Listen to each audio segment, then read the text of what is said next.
I bet at least once in your life you've dreamed of having a love potion to make someone fall head over heels for you. Well, you're not alone. People have always looked to food to boost sexual desire, and let me tell you, ancient cultures had some wild imaginations. Would you ever chug a brew made from herbs and the reproductive secretion of colts and Mars? And what if I told you that by doing so, you could perform in the bedroom like a champion stallion? Well, that's what the ancient Romans believed, but spoiler alert, it doesn't work. So I know you were thinking about it, but let's leave those poor horses alone. Hi everyone and welcome to the ChronoBit series Inventions of the Past. This series explores the custom and practices of ancient times, where many of our modern objects and traditions originated, and shows you how our ancestors sometimes had strokes of genius, and other times some pretty wacky ideas. I'm pretty sure none of you would be crazy enough to try some of the methods we're going to describe in this video, but hey, you never know. So I just want to make it clear that what you're about to see is strictly for entertainment purposes. Please don't try these techniques to impress your significant other or try to spice up, let's say, a somewhat dull evening. Alright, let's get started. Ibn Battuta, and forgive me if I butcher the pronunciation, was a prominent Arab geographer in the 14th century who made a thorough study of aphrodisiacs during his extensive travel in Asia. He was a firm believer in the fish and coconut-based diet of the Maldives islanders, claiming it was a game-changer in the bedroom. Indeed, in the Maldives, he observed that the local possessed remarkable and unparalleled stamina in sexual activities and was clearly impressed by the results. In fact, he wrote that he himself had 4 legitimate wives in that country, in addition to concubines. He managed to be sexually active with each of them every day, and had been able to do so for a year and a half. Even assuming he may have exaggerated, Ibn Battuta sure had a prolonged and multiple love affair while on vacation. So, did the coconut and fish diet actually boost his libido? In various societies today, coconut and seafood are still touted as aphrodisiacs, although there's no scientific proof backing this theory. In fact, to test the aphrodisiacs properties of foods, you can just give some 50 grams of coconut and then count their sperm. In many cases, the only evidence available is what scientists call anecdotal, meaning personal accounts and traditions. In the Western world, oysters and other seafoods still enjoy a strong reputation as aphrodisiacs, bolstered only by the fact that this belief is at least 2000 years old.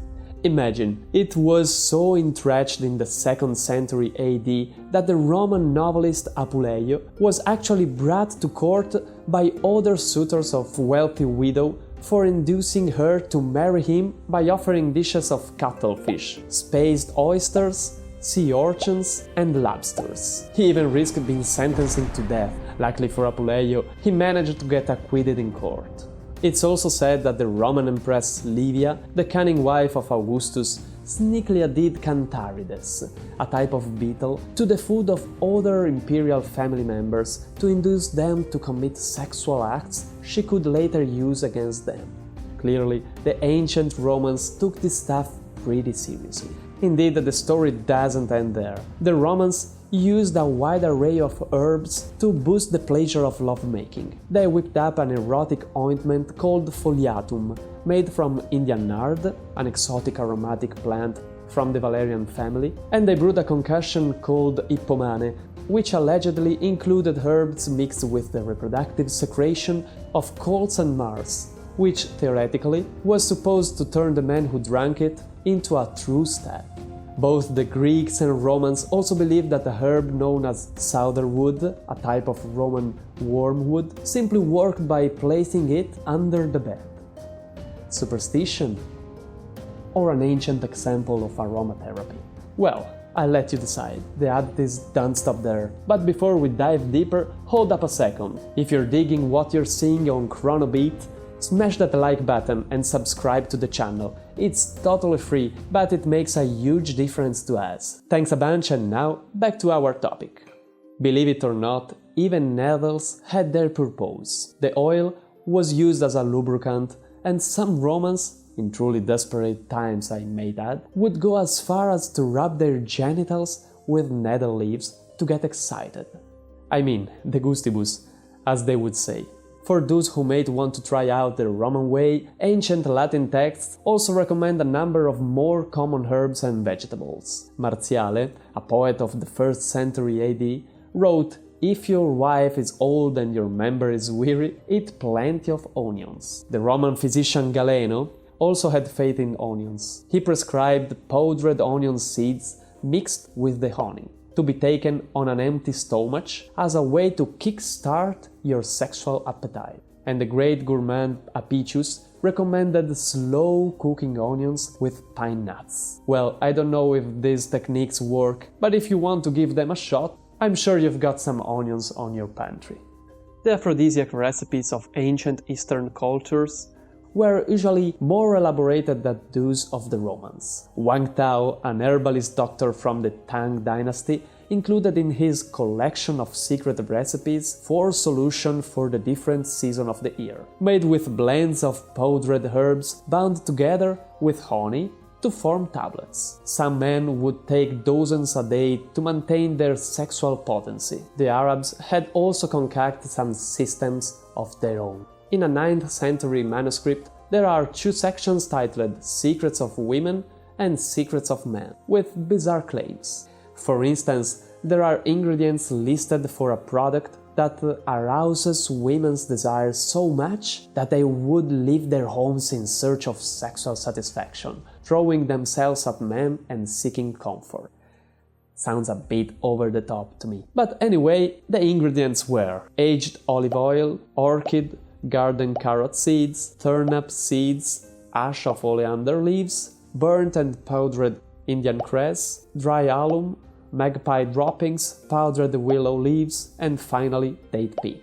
These would then be ground and mixed with coconut milk, left to dry into tablets, then pulverized again and blended with a rosehip juice to produce a syrup. Really, it's a potion worthy of Harry Potter. But what if after all that effort, and surely the expense, the potion didn't work? How embarrassing would that be for the seller? No worries, because the recipe's fine print started that the desired effect would only occur if God wills it. The same document also includes recipes for concoctions that turn heterosexual into homosexual, and even drugs that induce a propensity for masturbation. With recipes like these, we've clearly stepped into a realm of fantasy. We may as well set aside the value of other magical recipes, like an Assyrian love spell from ancient Iraq. It was believed that iron fillings placed on a woman's genitals would attract a man who had similarly dabbed himself with a mixture of powdered magnetite and oil, because of course you can't forget the oil. Talk about magnetic attraction in every sense of the word. Even though these details demonstrate a deep understanding of the fundamentals of electromagnetism, as an aphrodisiac, this method is obviously a lost cause. However, iron fillings retained a certain fame in the East, and 2000 years later, our friend Ibn Battuta, the Arab traveler we talked about earlier, recounted the death of an Indian prince who had ingested iron fillings as an aphrodisiac. Among of all these recipes with more or less crazy ingredients, there's one that should be taken more seriously: the mandrake, due to its nearly universal renown. During the Middle Ages, it was believed that this plant possessed astonishing magical powers, so much so that strict rituals had to be observed when harvesting it. But what exactly is this plant? There's been some confusion because the term mandrake has become a catch-all term often attributed to multiple plants. The true mandrake, from Middle Eastern and European writings, is a plant from the potato family. Contains atropine and hyoscine, a form of scopolamine, both potent alkaloids that, if ingested, induce an initial phase of excitement followed by sedative effects and hallucinations. It's understandable then that mandrake taken in the right dose, could enhance lovemaking. It was used by both the Romans and the Chinese, also for its pain-relieving powers. The mandrake was believed to be a potent magical aphrodisiac. A relative of the potato, it has roots that sometimes vaguely resemble a human figure. Back then, it was thought that this plant was so powerful that harvesting it by hand could be deadly. One safe method was to dig deep enough to expose part of the root, tie it to a dog, and let the dog pull it out of the ground. According to tradition, the mandrake screamed so loudly while being extracted that the dog would die from shock. It's often claimed that there is no real aphrodisiac, at least not in the way the term is typically understood. However, several substances with narcotic or invigorating effect can be effective in enhancing sexual activity. The most potent ancient recipe appears to be from the Kama Sutra and is made with a mixture of white jimsonweed powder, red chili, black pepper and honey. This paste is applied to the penis before intercourse and is supposed to make the women submissive to the man's will. While it may not exactly achieve that, it could certainly have a significant effect on both partners, because the chemicals in the mixture are quickly absorbed through the mucous membranes of the penis and vagina. The extracts of the pepper, used in very small amounts, have a rubefacient effect. By irritating the skin, they draw blood into the penis, helping to increase and maintain an erection. The effect of the chili peppers is quickly transmitted to the women, and the mild irritation of the clitoris increases sexual arousal. Honey serves as a useful lubricant, while the medicinal substances in the jimsonweed causes excitement along with a pleasant and unreal sensation. Thus, this recipe has a completely rational basis for its action, and is more than likely quite effective in practice.